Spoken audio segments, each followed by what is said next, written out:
It's a Minimalist Monday edition of Optimal Finance Daily, episode 601, 3 Seriously Simple Tactics We Used to Pay Off Our Loans Early, by Jessica Thiefels with MoneyMiniBlog.com. And I'm Dan, your host. I'm here each weekday reading to you from some of the best personal finance blogs on the planet. And this episode is brought to you by Pitney Bowes. No matter what your small office needs or sends, Pitney Bowes Send Pro C200 has you covered. The C200 lets you send mail and packages right from your desk. Plus, save 3 cents a letter and up to 39% off retail shipping rates. Start saving today and get a free 60-day trial of a Pitney Bowes C200. Visit pb.com/finance to learn more and start your free trial today. That's pb.com/finance. Terms apply. See site for details. And now let's get right to today's post as we optimize your life. 3 Seriously Simple Tactics We Used to Pay Off Our Loans Early, by Jessica Thiefels with MoneyMiniBlog.com. Debt is nearly inevitable in today's world. NerdWallet's 2017 report found that the average U.S. household owes $131,431 in total debt, with total U.S. consumer debt reaching nearly $13 trillion.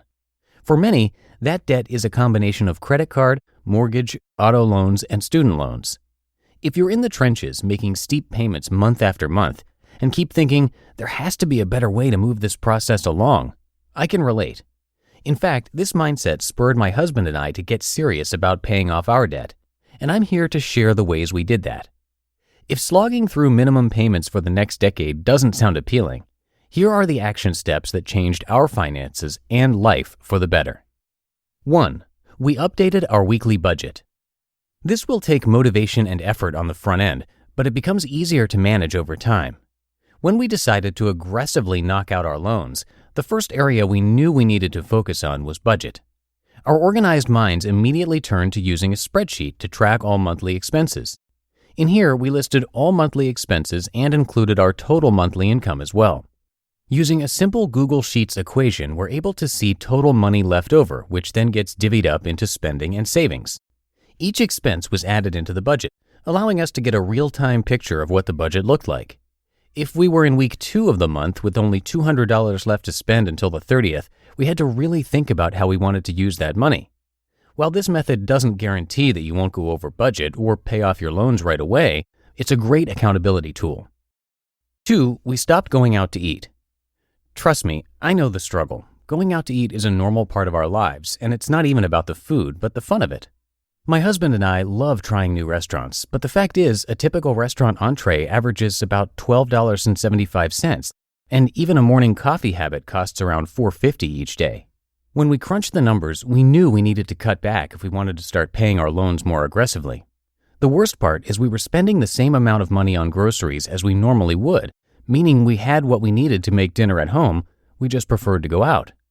While schedules are hectic, time is scarce, and energy is limited, it's important to cut this unnecessary spending down. Note I didn't say that you need to cut it out altogether. Just dial back. If you eat out 3 times each week, cut that down to once. If you can, minimize to just 1 or 2 times each month, and you'll be amazed at how much money you're able to save. Turn this into a chance to have friends over more often and host potluck dinners. Everyone wants to spend less, and you can be the one that encourages everyone to do it. 3. I embraced the side hustle. Turning my writing and marketing skills into a side hustle allowed us to take our savings to the next level. We went from putting away amounts in the low hundreds each month to nearly double that. Now, with our debts paid off, we're putting away 5 times what we were able to save when we had debt, and we still have plenty of spending money. A win-win. While it took a lot of hard work and late nights that I may not have wanted to spend working, it got us to our end goal 1 year ahead of schedule. Our goal was to be debt-free by 30, and we were there at age 29. The good news is, I didn't change my existing lifestyle to accommodate this endeavor. I just allotted a few hours in the evenings, and I was working in a field I enjoy, so it wasn't as much of a burden as it may seem. Not to mention, controlling your income is hard to do with a regular full-time job. Taking it into your own hands with a side hustle allows you to be in the driver's seat. Not sure where to start? Here are a few ideas. If you're a writer, freelance for websites. If you're a crafter, sell your handiwork on Etsy. If you're a photographer, take wedding pictures or upload photos to stock sites where you'll make a percentage of the purchase. If you're a teacher, give tutoring sessions. Take your debt seriously. How different would your life be if you weren't burdened by loans? Would you travel to another continent? Would you save enough for early retirement? For us, the opportunity was finally buying a home, and in the end, the short-term sacrifice was well worth the long-term payoff. I'm confident you'll feel the same when you become debt-free too. So take the steps now, and you'll be there before you know it. You just listened to the post titled, 3 Seriously Simple Tactics We Used to Pay Off Our Loans Early by Jessica Thiefels with MoneyMiniBlog.com. And this episode is brought to you by Pitney Bowes.